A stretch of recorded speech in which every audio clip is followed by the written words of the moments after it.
Assalamualaikum warahmatullahi wabarakatuh. Selamat malam, Bapak atau Ibu dosen, serta teman-teman sekalian. Kami dari kelompok 12 akan membawakan presentasi mengenai review teknik perbaikan tanah gambut untuk infrastruktur jalan. Topik ini kami angkat karena pembangunan jalan di atas lahan gambut menjadi salah satu tantangan besar di dalam bidang teknik sipil, khususnya di Indonesia.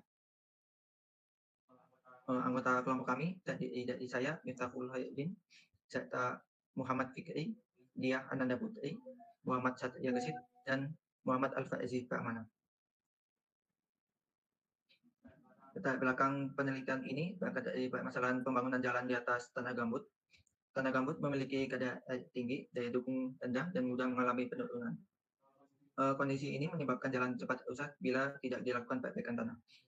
Beberapa metode yang sudah diteliti antara lain geotekstil, pre-loading, vertical drain, hingga rigid inclusion. Namun, metode tersebut masih menghadapi keterbatasan, baik dari sisi biaya, efektivitas, maupun keberlanjutan. Karena itu, dilakukan review jurnal untuk menilai efektivitas metode dan merumuskan solusi jalan yang lebih adaptif serta berkelanjutan. Jurnal pertama membahas stabilisasi tanah gambut dengan kabar pada ruas jalan tengah Bukit Meranti. Nilai CBR awal tanah gambut di lokasi ini sangat rendah, hanya 2,16%. Setelah ditambah kabar dengan variasi 5%, 10%, dan 15%, nilai CBR meningkat signifikan menjadi 17,28%, 21,81%, dan 30,04%. Artinya, kabar efektif untuk memperkuat tanah gambut hingga memenuhi syarat pada minimal bina marga. Untuk kelebihan penelitian ini adalah metode uji yang komprehensif, baik di lapangan dengan DCP maupun pada laboratorium dengan CBR. Data yang diperoleh konsisten sehingga dapat dijadikan dasar rekomendasi teknis. Namun, ada keterbatasan. Penelitian ini belum menilai pengaruh waktu pemberaman tanah kabuat, padahal reaksi kimia sangat bergantung pada faktor tertentu. Selain itu, belum ada juga pembahasan tentang jangka panjang di lapangan. Oleh karena itu, diperlukan penelitian lanjutan dengan bahan stabilisasi lain serta analisis biaya pada proyek yang lebih besar. Mungkin untuk penjelasan selanjutnya akan dibawakan oleh teman saya. Selanjutnya di ringkasan jurnal 2 ada berjudul Analisis Alternatif Perancangan Desain dalam Pembangunan Jalan di Atas Tanah Gambut.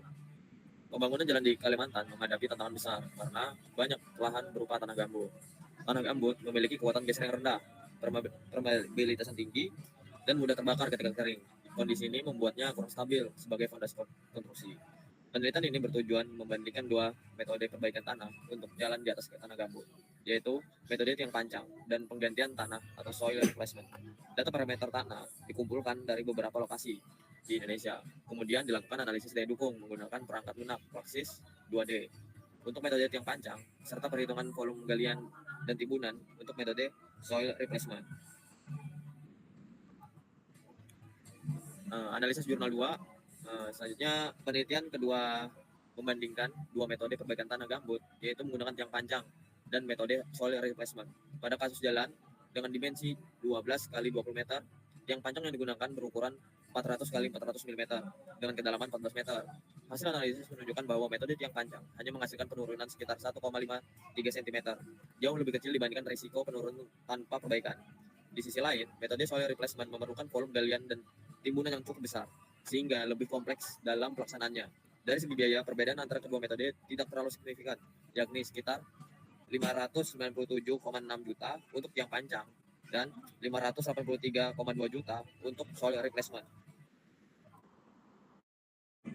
Oke, selanjutnya untuk membandingkan metode di sini kami menggunakan jurnal 2 dan jurnal 1, di mana kami menggunakan aspek yang pertama metode yang diteliti.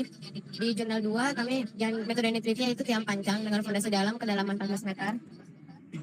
Soil replacement, pengganti tanah gambut dengan material granular. Baru pada jurnal pertama yang diteliti itu adalah stabilitas kimiawi tanah gambut dengan penambahan kapur sebanyak 5%, 10%, dan 15%. Kemudian untuk permasalahan utama tanah gambut yang pada jurnal 2, tanah gambut pada daerah di jurnal 2 itu memiliki kekuatan geser yang rendah, permeabilitas tinggi, mudah terbakar saat kering.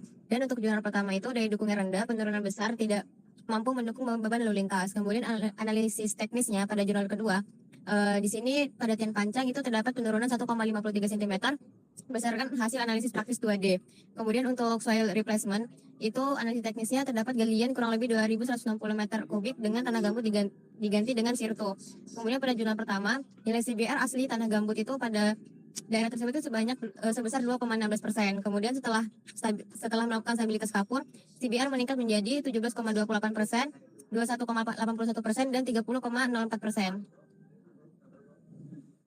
Kemudian hasil utama dari jurnal 2 yaitu pada metode tiang panjang lebih cepat, kemudian penurunannya kecil dan biaya yang digunakan itu sebesar 597,6 juta. Sementara untuk metode soil replacement, biaya yang digunakan itu sebesar 583,2 juta, tetapi volume pekerjaannya itu cukup besar. Kemudian pada jurnal 1, stabilitas kapur terbukti meningkatkan CBR sehingga memenuhi spesifikasi Bina Marga yaitu lebih dari sama dengan 6%. Kemudian keefektifan campuran itu mulai dari 5%. Baik, saya akan lanjutkan untuk biaya dan waktu pada jurnal pertama tentang stabilitas kapur dan jurnal kedua di mana menggunakan metode tiang panjang dan soil replacement. Jadi dari yang telah kami kaji di sini untuk biaya dan waktu kami menggunakan ada aspek biaya awal, biaya jangka panjangnya, penurunannya, terus ada waktu konsolidasi, efektivitas dan metode terbaiknya. Di jurnal pertama itu ada stabilitas kapur. Jadi tanah dicampur dengan kapur, campurannya 5%, 10% sampai 15%. Nah, untuk biayanya di dalam jurnal tersebut tidak ada data detail harga biaya yang digunakan, tetapi untuk kapur itu relatif lebih murah dibandingkan metode lain dan mudah didapatkan. Lalu di jurnal kedua itu ada tiang panjang sama soil replacement.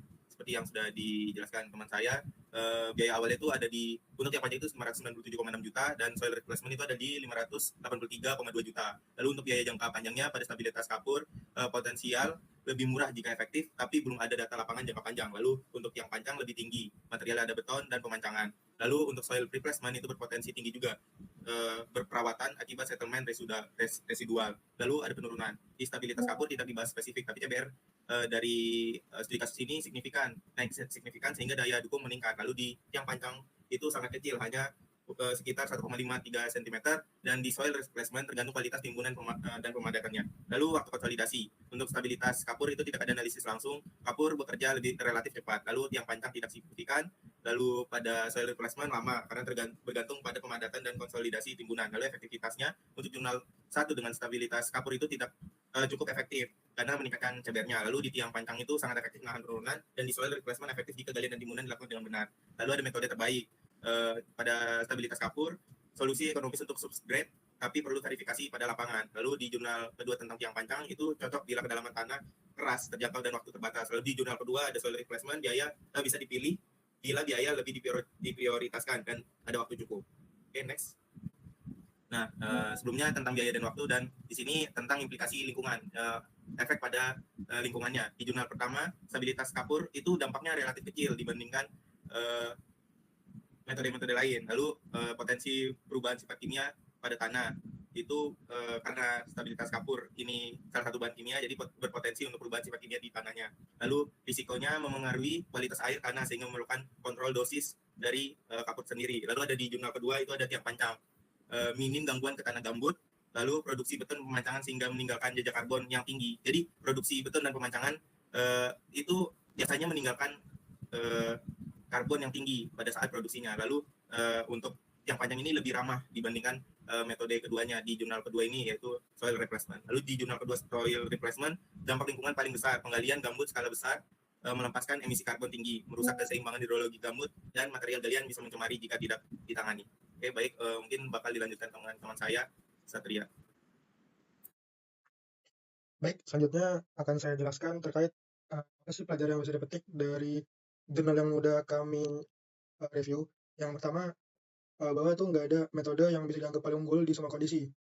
Yang dimana kapur itu terbukti efektif dan ekonomis, tapi ada akibatnya yaitu perlu pembuktian. Maksudnya ada kekurangannya yaitu perlu pembuktian jangka panjang. Sedangkan pada jurnal yang membandingkan tiang panjang dan soil replacement itu menunjukkan bahwa biaya bukan salah satu faktor penentu waktu konstruksi.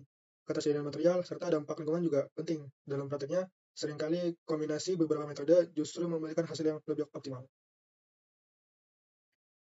Oke, next. Baik, lanjut ke kesimpulannya. Kesimpulan yang kami dapatkan yaitu pada pembangunan jalan di atas tanah gambut tanpa perbaikan itu sangat berisiko karena penurunan yang terjadi itu pasti besar dan berlangsungnya cukup lama dalam jangka waktu yang lama.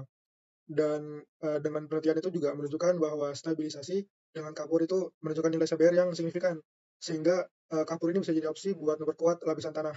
Sementara sementara untuk pada jurnal yang menjelaskan tentang dari metode tiang panjang dan tadi soil replacement itu dari dua metode itu sama-sama memberikan hasil yang efektif. Meskipun dari metode tersebut kita harus juga melihat dari kondisi lapangannya seperti apa, kedalaman tanah gambutnya, anggaran yang ada, serta target schedule waktu proyeknya. Pada praktiknya pun kombinasi dari metode sekaligus itu seringkali menjadi pilihan yang lebih adaptif dan berkelanjutan untuk bisa menjamin stabilitas infrastruktur jalan yang ada di atas dari lahan gambut itu sendiri. Baik, selanjutnya. Oke, selanjutnya yaitu keterbatasan dan rekomendasi penelitian lanjutannya. Yang pertama, terkait keterbatasan itu ada 3 poin. Yang pertama yaitu beberapa studi berbasis kasus spesifik belum mencakup kondisi gambut yang bervariasi. Dan yang kedua, estimasi biaya pada penelitian masih parsial atau tidak semua komponen konstruksi dihitung. Selanjutnya, analisis sebagian besar berbasis simulasi atau perhitungan tanpa verifikasi lapangan jangka panjang. Kemudian pada terkait rekomendasi, yaitu yang pertama, uji lapangan jangka panjang untuk stabilisasi kapur pada tanah gambut. Yang kedua, studi kombinasi metode, misalnya PVD, preloading pada gambut tebal. Kemudian kajian dampak lingkungan dan analisis daur hidup atau life cycle assessment untuk menilai emisi karbon. Oke, next. Baik, dari jurnal yang udah kami bahas itu terdapat 2. Yang pertama dari Yani Hazanawati dan Sahrial dengan judul stabilisasi tanah gambut dengan menggunakan campuran kapur, studi kasus ruas jalan Rengat Bukit Meranti. Yang jurnal kedua yaitu dari Hartanto F dan Makarim dengan judul analisis alternatif perancangan desain dalam bangunan jalan di atas tanah gambut. Baik, selanjutnya. Oke, teman-teman, Bapak dan Ibu dosen sekalian, terima kasih banyak atas perhatiannya. Dari kami kurang lebihnya mohon maaf. Wassalamualaikum warahmatullahi wabarakatuh.